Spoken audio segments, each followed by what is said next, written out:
Hi friends, welcome to TipsLavanya YouTube channel. இன்னைக்கு நம்ம பிரியாணி டேஸ்ட்ல தக்காளி சாதம் எப்படி பண்றது அப்படினு தான் பார்க்க போறோம்.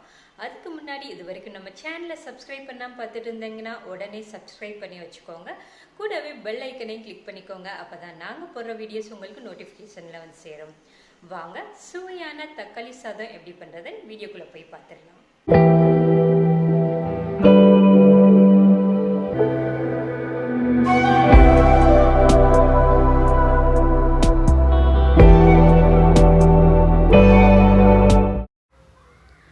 அடுப்பில் ஒரு குக்கர் வச்சுட்டு அதில் 3 ஸ்பூன் நல்லெண்ணெய் ஊற்றிக்கோங்க.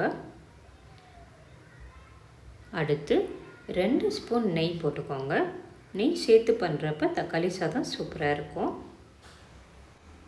அடுத்து 2 பட்டை, 3 ஏலக்காய், 1 பிரியாணி இலை, அரை ஸ்பூன் சோம்பு,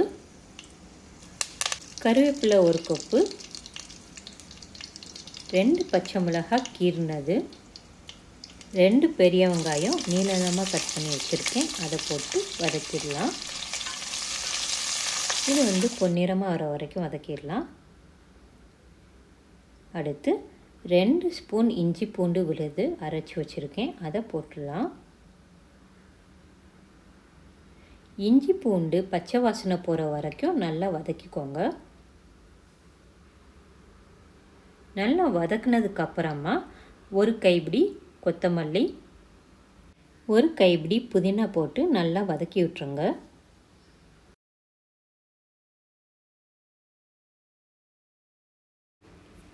ஆறு மீடியம் சைஸ் தக்காளியை பொடிசாக கட் பண்ணி வச்சுருக்கேன். அதை போட்டுடலாம். 1 உலக்கு அரிசிக்கு 2 பெரிய வெங்காயம், 3 மீடியம் சைஸ் தக்காளி எடுத்துருக்கேன். இந்த அளவில் போட்டிங்கன்னா கரெக்டாக இருக்கும். தக்காளியை போட்டு எல்லா பக்கமும் நல்லா வதக்கி விட்டுருங்க. தக்காளி சாதத்துக்கு தேவையான அளவு உப்பு போட்டு எல்லா பக்கமும் நல்லா கிளறி விட்டுருங்க. அடுத்து அரை ஸ்பூன் மஞ்சத்தூள் போட்டுக்கோங்க. 2 ஸ்பூன் வரமிளகாய் தூள்,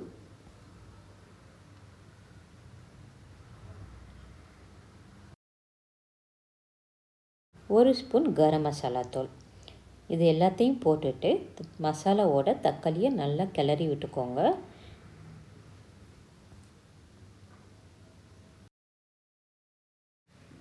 குக்கர் மூடியை போட்டு விசில் போடாமல் தக்காளியை ஒரு 5 நிமிஷம் வேக விட்டுருங்க.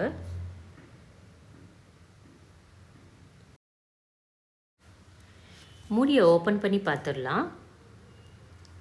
பாருங்கள், தக்காளி எல்லாம் நல்லா வெந்துடுச்சு. இதை ஒத்தாப்பில் கிளறி விட்டுக்கோங்க. நான் 2 உலக்கு சாப்பாட்டு அரிசி எடுத்திருக்கேன். அரிசியை போட்டுட்டு அரிசியையும் தக்காளியையும் ஒத்தாப்பில் நல்லா கிளறி விட்டுக்கோங்க. நல்லா கிளறி விட்டதுக்கப்புறமா இதில் அளவு தண்ணி ஊற்றிடலாம். இது காஞ்ச அரிசினால் நான் 1 உலக்கு அரிசிக்கு 3 உலக்கு தண்ணி ஊற்றுறேன்.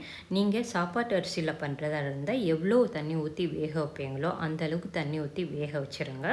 அல்லது பாஸ்மதி அரிசியில் பண்ணுறதா இருந்தால் 1 உலக்குக்கு 1.5 உலக்கு தண்ணி ஊற்றி வேக வச்சிங்கன்னா கரெக்டாக இருக்கும். தண்ணி ஊற்றினதுக்கப்புறமா தண்ணியையும் அரிசியையும் நல்லா ஒத்தாப்பில் மிக்ஸ் பண்ணி விட்டுறாங்க.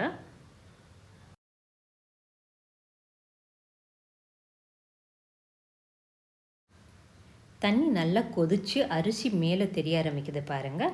இந்த டைமில் நம்ம குக்கர் மூடியை போட்டு ஒரு விசில் வர வரைக்கும் வேக வச்சு எடுத்துடலாம்.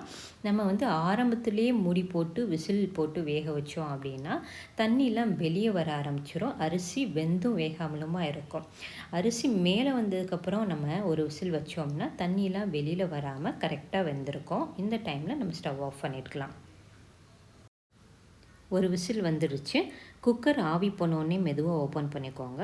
பாருங்கள், தக்காளி சாதம் எவ்வளோ அருமையாக ரெடி ஆயிடுச்சு.